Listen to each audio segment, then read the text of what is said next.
Dans l'Ancien Testament, il est prophétique qu'un prophète doit apparaître. Ce prophète appelle à voir le pouvoir d'Élie. Un prophète devait apparaître et ce prophète est apparu pour parer le chemin du Jéhovah. Plus tard, ce prophète est apparu, et il s'est avéré que ce prophète était Jean le Baptiste. Pourquoi est-il apparu? C'était pour préparer le chemin du Jéhovah Jésus-Christ.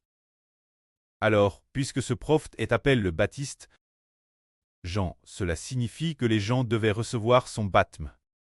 C'est ce moment-là qu'une grande foule est venue au Jourdain pour demander Jean de les baptiser à. Alors que signifie le baptême de Jean? Le baptême de Jean et le baptême de Jésus-Christ sont différents. Le baptême de Jean appelle les gens à se tourner vers Jésus, tandis que le baptême de Jésus, c'est pour que ceux qui se sont dirigés tournent vers Jésus, reçoivent la vie de sa part. Regardons donc le baptême de Jean, qui appelle les gens à se repentir, en disant « Repentez-vous, tournez-vous vers celui qui vient après moi, le Messie Christ qui arrive bientôt. Il va bientôt se manifester au monde. Quand il se manifestera, vous devrez l'accepter. » C'est cela. Jean le Baptiste, appelant les gens à se tourner vers Jésus, se dire appeler les gens à se repentir, faire demi-tour pour se tourner vers Jésus. Alors, le baptême de Jean, il baptisait avec de l'eau. Est-ce que le baptême de Jean peut donner la vie éternelle? Non, il ne le peut pas. C'est pour dire aux gens, le Messie arrive bientôt, et toi, après ce que je t'aille baptise, quand le Messie viendra l'avenir, là, tu devras recevoir le baptême du Messie Christ. C'est par son baptême qu'il obtient la vie éternelle. Mon baptême est pour te repentir, te tourner vers le Messie. Seulement, il n'est pas encore venu, mais il vient bientôt. Il va bientôt apparaître parmi les hommes. Quand il apparaîtra, vous devrez vous repentir et vous tourner vers le Messie, afin de ne pas prier eux. Alors, une grande foule est venue au Jourdain pour recevoir le baptême de Jean. Ce moment-là, des pharisiens sont aussi venus pour être baptisés par Jean. Alors Jean leur dit, « Engeance de vipre, qui vous a appris fuir la colle revenir? Produisez donc des fruits convenables la repentance. Et en vous aime, ne dites pas, nous avons Abraham pour preuve, car je vous déclare que de ces pierres Dieu peut susciter des enfants. Abraham gèle la cogne et mise la racine des arbres. Tout arbre donc qui ne produit pas de bons fruits sera coupé et jeté au feu. » Alors ici, pourquoi Jean traitait-il ces pharisiens d'engeance de vipres? Cela signifie que tout ce qu'ils font est semblable à Satan le diable. C'est pourquoi il les insulte en disant qu'ils sont les enfants de Satan. Voilà ce que cela signifie. Il est dit ici, qui vous a appris fuir la colle revenir? Ce qui signifie, qui vous a dit de venir vers moi pour être baptisé et de recevoir le Messie venir? C'est dire que, si l'on n'accepte pas le Messie Christ, alors, lors du jugement, au jour du jugement, ils ne réchapperont certainement pas. Ce qui signifie que Jean disait, qui vous a appris fuir la colle revenir? Il disait aux gens de se repentir au plus vite et de se tourner vers Jésus, de se tourner vers le Christ, car en se tournant vers lui, il viterait ainsi la colle revenir. Ce moment-là, Jean dit ceci. Jean rendant témoignage au Jéhovah Christ, disant, « Moi, je vous baptise d'eau pour vous amener la repentance, ce qui signifie, je vous baptise d'eau pour vous appeler vous repentir et vous tourner vers le Christ Messie. » Puis il ajouta, « Mais celui qui vient après moi est le Christ, son autorité et sa puissance sont bien plus grandes que les miennes. Je ne suis madame pas digne de lier ses sandales. Car il vous baptisera du Saint-Esprit et de feu. » Celui qui vient après Jean, se dire le Christ appelle Messie, a une autorité et une puissance bien plus grandes que celle de Jean. Jean n'est madame pas digne de lier les sandales de Jésus-Christ, car celui qu'on appelle le Christ, il baptisera les gens du Saint-Esprit et de feu. Alors baptisé du Saint-Esprit et de feu, qu'est-ce que cela signifie? Cela signifie que ceux qui croient en Jésus, qui veulent se repentir, et qui acceptent Jésus Jésus leur donnera le Saint-Esprit, pour qu'ils aient la vie éternelle. Quand ceux qui refusent d'accueillir Jésus, Jésus utilisera le feu du lac de feu et de soufre pour les détruire. Ainsi, celui qui doit venir après Jean a en effet une autorité et une puissance bien plus grandes que Jean, pouvant décider si une personne obtient la vie éternelle, ou si elle est jetée dans le lac de feu et de soufre. C'est cela le Messie-Christ qui doit venir. Il est dit aussi ici, il a son van la main. Il nettoiera son aire de battage. Et il amassera son bel dans le grenier. Mais la balle, il la brûlera dans un feu qui ne s'éteint point. Ce qui est dit ici, c'est que le Sauveur utilisera le van pour nettoyer son aire de battage. Sur cette aire de battage, il y a du bel et il y a de la balle. Le bel est une prophétie. Le bel digne ceux qui sont destinés à la vie éternelle. Se dire ceux qui, après avoir cru en Jésus, se sont repentis et ont eu une vie nouvelle. Quand la balle, ce sont ceux qui n'ont pas de vie nouvelle. Ainsi, si l'on se repent, ceux qui acceptent Jésus et ont une vie nouvelle sont le bel, ils sont le bel, ils seront naturellement recueillis par le Jéhovah-Christ dans le grenier. Le grenier, c'est le royaume des cieux. On peut dire que ceux qui se sont repentis et ont eu une vie erreur seront enlevés par le Jéhovah Jésus-Christ dans le royaume des cieux, pour y demeurer éternellement et jouir de la vie éternelle.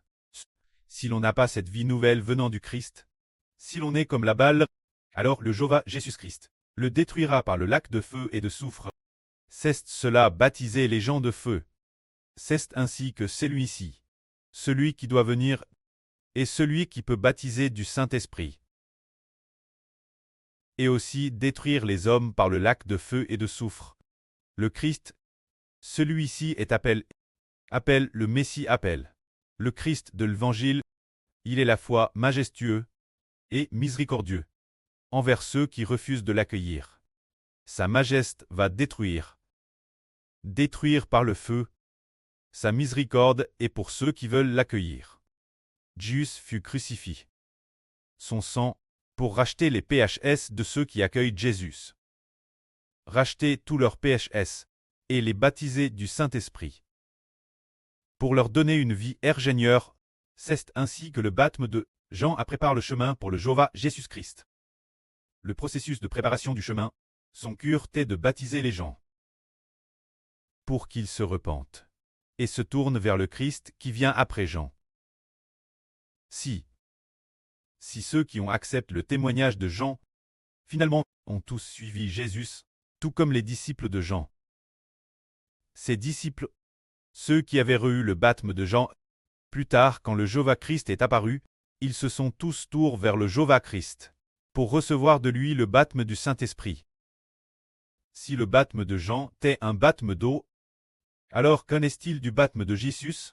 Ce n'est pas seulement un baptême d'eau, mais plus encore le baptême du Saint-Esprit. Quant au baptême de Jean, le baptême d'eau est pour amener les gens à la repentance et se tourner vers Jésus. Mais nous qui croyons en Jésus et sommes baptisés en son nom, le baptême dans l'eau signifie rompre, ne plus appartenir à la descendance d'Adam, mais se tourner vers le Christ, le Fils de Dieu, pour devenir la descendance de Christ. Puisqu'ils veulent se tourner vers le Christ donne l'Esprit de Dieu. Ceux qui veulent être baptisés, c'est ce moment tel que le Jéhovah Jésus-Christ vint de Galilée, au Jourdain. Il alla vers Jean pour lui demander de le baptiser. Mais Jean ne voulait pas baptiser Jésus. Il répondit ainsi au Jéhovah Jésus. C'est moi qui devrais te demander de me baptiser. Et c'est toi qui viens moi. Car Jean pensait que Jésus n'avait absolument pas besoin de se repentir. Tous se font baptiser pour se tourner vers Jésus. Alors Jésus devrait-il se faire baptiser pour se tourner vers Jean? Ce ne serait pas juste. Jean estimait qu'il n'était pas digne de baptiser Jésus. Car Jésus est le Fils de Dieu. Mais le Jéhovah Jésus répondit ainsi. Laisse faire pour le moment. Car il convient que nous accomplissions ainsi tout ce qui est juste. Le Jéhovah Jésus estimait que recevoir le baptême de Jean était juste, car c'était la volonté de Dieu, d'accepter d'abord le baptême de Jean, puis celui de Jésus, pour obéir la volonté de Dieu. Le Jéhovah considérait donc cela comme juste. Alors Jean ne s'y opposa plus, et baptisa le Jéhovah Jésus-Christ. Dès que le Jéhovah Jésus fut remonté de l'eau, l'Esprit Saint, comme une colombe, descendit sur notre Jéhovah Jésus-Christ. Ce moment, une voix se fit entendre du ciel disant : Celui-ci est mon Fils, le bien-aimé, en qui j'ai mis toute mon affection. Cette voix est la voix de Dieu. Et ce moment-là, l'Esprit Saint nouveau, comme une colombe, descendit sur notre Jéhovah Jésus-Christ. Ainsi nous comprenons que celui qui a reçu le baptême de Jean, sur qui l'Esprit Saint est descendu, et au moment où il est descendu, il y eut aussi la voix de Dieu, disant : Celui-ci est mon Fils, le bien-aimé, en qui j'ai mis toute mon affection. Regardons maintenant Jean le Baptiste baptisait une foule de gens. En a-t-il un parmi eux qui a reçu le baptême de Jean, et a reçu le Saint-Esprit? Aucun. Seul Jésus a reçu le Saint-Esprit lors de son baptême. Et au moment où il a reçu le Saint-Esprit, Dieu a dit clairement : Celui-ci est mon Fils, le bien-aimé, en qui j'ai mis toute mon affection. Le précleste Jéhovah avait aussi dit l'avance Jean le Baptiste. Toi, tu baptises d'eau. Mais celui sur qui tu verras le Saint-Esprit descendre, c'est lui qui baptise du Saint-Esprit. Plus tard, Jean a vu de ses propres yeux le Saint-Esprit descendre sur le Jéhovah Jésus comme une colombe. Le Jéhovah Jésus doit donc baptiser les gens du Saint-Esprit. C'est merveilleux concernant le baptême du Jéhovah Jésus. Lorsqu'il a reçu le Saint-Esprit, le prêtre a alors dit au Jéhovah, dit : Tu es mon Fils, le bien-aimé, tu as toute ma joie. Cette situation est tout comme le prêtre parlant au frère Hébert.